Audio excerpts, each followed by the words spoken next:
or in combat, that means that you hit your opponent, which you always need a 9 to hit your opponent, and if they have a defense value, say if they have a 1 for defense, you would need a 10, etc. Those are considered normal successes. There's also something called a mighty success, and this is interesting. The game has different villain types. They have all-out villains, which are like the main guys, the main bad guys of a story, like Thulsa Doom or someone like that. They actually get hero points like you do, but they're called villain points, and they're more powerful. They're basically fleshed out just like characters are. There's also a second type of bad guy in the game known as Rabble, and that's what these little guys are here. And Rabble are basically henchmen. They're mooks. They only get like 3 life blood. They don't get any ranks and careers. They're very weak, and they die very easily. A mighty success is basically like a higher level success. So if you roll 2 6s on your 6-sided dice, because remember, whenever you're rolling in this game, you're rolling 2d6, and say if you got 2 6s on those dice, you would get what's called a mighty success. If you're fighting Rabble, as you can see here on my cheat sheet, it says normal roll equals the number taken out. So whatever you roll on your dice for your attack roll, that's how many Rabble that you've just effectively killed. You just automatically kill Rabble with a mighty success, and that tells you how many that you've taken out. For villains, if you roll a mighty success, you end up doing the maximum damage that your weapon can do plus an extra d6. So for instance, with a scimitar is 1d6 damage in the game. You would do a full 6 points of damage plus an extra d6 that you get to roll, and you always get your strength bonus added in for melee weapons as well. So if you had a +1 strength, you add +1. There's also what's called a legendary success, and you can bump, whenever you roll a mighty success, you can bump it up to a legendary success, which is an even higher level of success, by adding a hero point. That's one of the uses of a hero point, which I'm getting ready to get into here shortly. If you use a hero point to bump a mighty success to a legendary success, if you're fighting Rabble, you get to roll twice, and whatever you roll when you roll twice is the number of Rabble you effectively just killed instantly. You know, just kind of like how in the Conan stories, sometimes Conan just wades into battle and just slaughters, you know, mooks left and right. For villains, you know, the chief bad guys, the real big guys, you do your weapon max plus 6 extra damage plus an extra d6. So once again, if you were using a scimitar, you would do 6 points of damage, that's your weapon max, plus 6, plus an extra d6 that you get to roll. And remember, you always get your strength bonus added in with your weapon. So as you can see, a legendary success, you can really mess up the bad guys. And you know, there's a section here on damage modifiers. Like I said, when you're using a melee or a thrown weapon, when you're using a melee weapon, you're going to add your strength to the roll. The same thing with thrown weapons. For missile weapons like bows, you only get half of your strength bonus added to the roll, rounded up.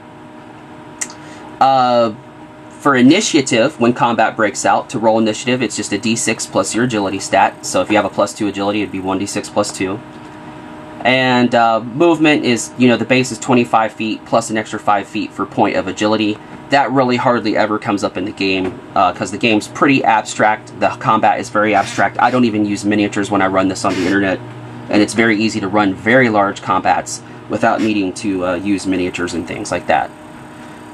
There's also spell casting in the game. I'll get to that in just a second. The spell system is very awesome.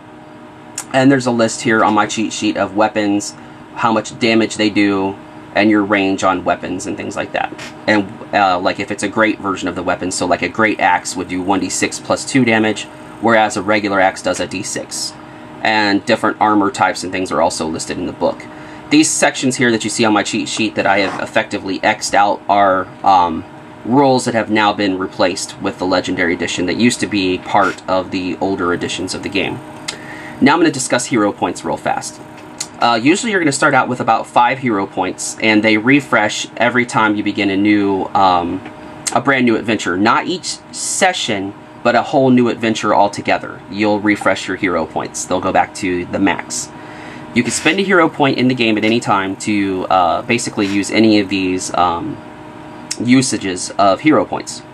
The first use you can use a hero point for is called a Twist of Fate. This is where you basically get to change the narrative of a scene a little bit as a player to get like a piece of information that the player might suggest something that sounds reasonable or make the suggestion become fact. It's up to the GM how they want to use this or how they want to handle this. So basically to get an extra clue or something, or to change the plot in some slight little way. Another usage of a hero point is called Luck of the Gods. You can spend a point to roll the dice again whenever you make a task resolution roll, even if you roll a 2, which would otherwise be an automatic failure. If you do this, you must use the result of your second roll. If you have a boon that allows you to use 3 dice instead of 2, you would use all 3 dice the second time as well. So basically it's a free reroll. You can turn a success into a mighty success. We just talked about that a minute ago. So if you roll a higher level success known as a mighty success, you can spend a hero point and bump it up to a legendary success, which gives you even more bang for your buck. And you could turn a regular roll, a regular success, into a mighty success. So if you roll a regular success, you can spend a hero point to make it a mighty success. Or if you roll a mighty success, you can spend a hero point to turn it into a legendary one. So you can kind of bump it up. By spending hero points, you can bump up the level of success. There's one called Defy Death here.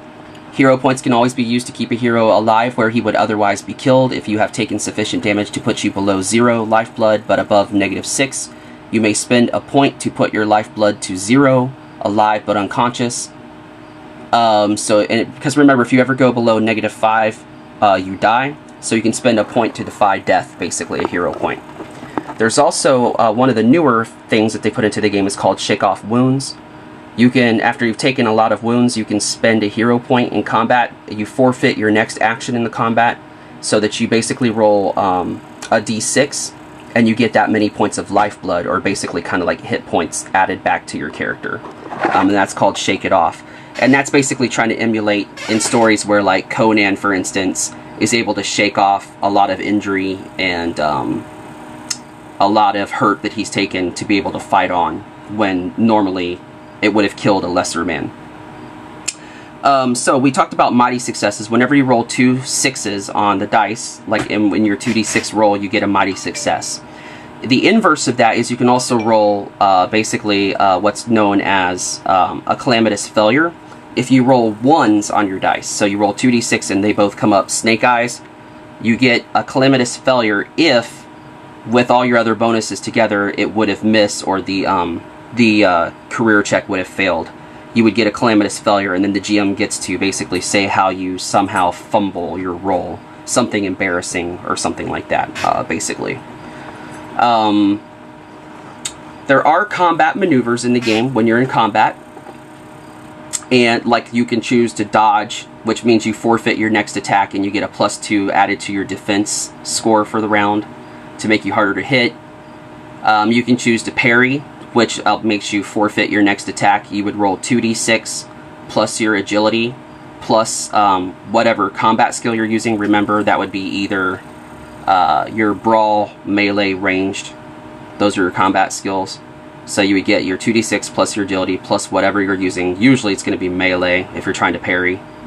And you subtract off your opponent's melee score. So whatever the bad guy you're fighting, whatever his melee score is, you would subtract that off. And that allows you to try to parry and attack. There's also 2-weapon fighting. When you're using 2 weapons to fight with, you can attack twice, or you can choose to attack and parry. But whichever one you choose to do, you get a -2 to both rolls. So if you choose to attack twice, for instance, each attack would be at a -2 difficulty. So you have quite a bit of options. It's quite robust, but yet everything is very rule simple, and the game flows beautifully, and it plays very, very nice and fast and fluid.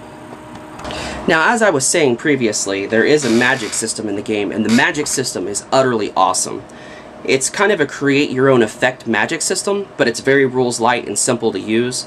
There's a table in the book, and the table gives you the difficulty of the type of spell you're trying to cast, and the arcane power cost. Now, most characters in Sword and Sorcery, in the Sword and Sorcery genre, are not playing magic characters. Usually it's reserved for the bad guys. The game gives you the option of playing a magic character, but it also warns you about the things that you could run into, like corruption, and, you know, it's not like the Gygaxian type of wizards that just go around casting fireballs all over the place and things like that, and magic missiles. Sword and Sorcery is a whole different feel, and there's always a price to be paid for the power that you have. And a lot of times, that price eventually turns out being your soul. Eventually, you'll become corrupt if you use magic too much. And a lot of times it makes you make sacrifices, sacrificing other life, sacrificing parts of yourself, maiming yourself somehow, things like that. There's always a price to be paid for magic. The way the game handles it is it breaks down spell power in orders of magnitude. The lowest order of magnitude is known as a cantrip. Then there's the first, second, and third levels of magnitude spells.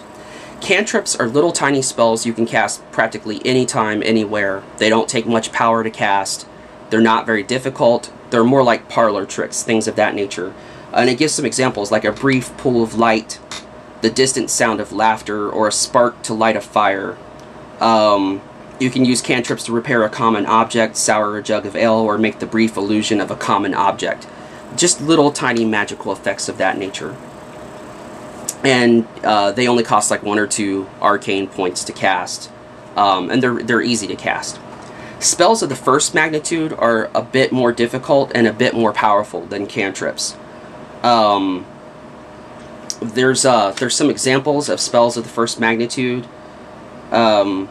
Damaging spells, for instance, you could cast like a bolt that would normally do about 1d6 lifeblood of damage at this magnitude. They would cost, like, spells of the first magnitude would usually cost about 5 arcane power to cast. And there's a list of casting requirements for each magnitude, and if you can meet some of these requirements, you can actually cut the cost down on how expensive it is to cast a spell, thus allowing you to cast more spells over a longer period of time. And these costs are very sword and sorcery genre appropriate.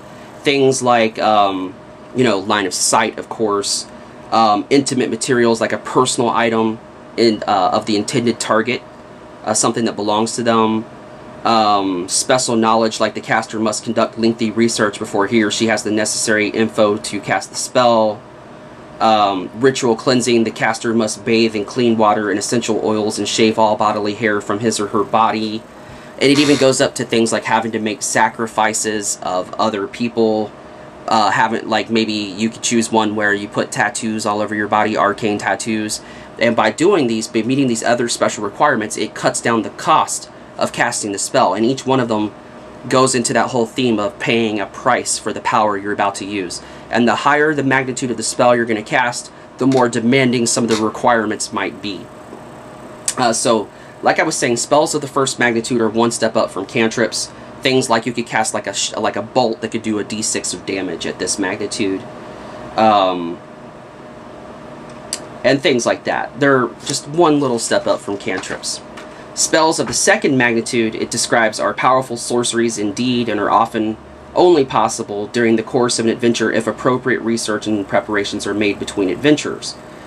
Mines can be controlled, buildings leveled, mighty warriors transformed into squeaking oozegs, etc.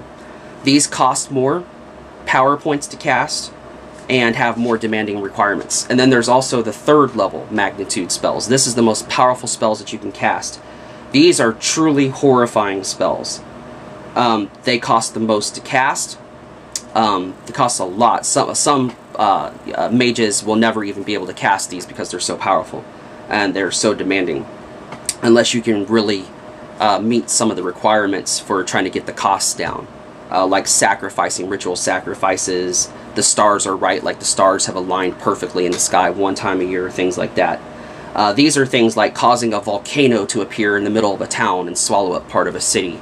Things that are really powerful and horrifying. There's also some other magic types that are in the game. It has rules for priests and druids if you want to use like more divine type things, you know, sources of power. There's also rules for playing alchemists. And alchemists can create potions and all kinds of items, and there's rules for doing that work pretty much the same way that spells do for the most part. And it's a really cool system, and like I said, for the most part, it's a create your own effect kind of thing.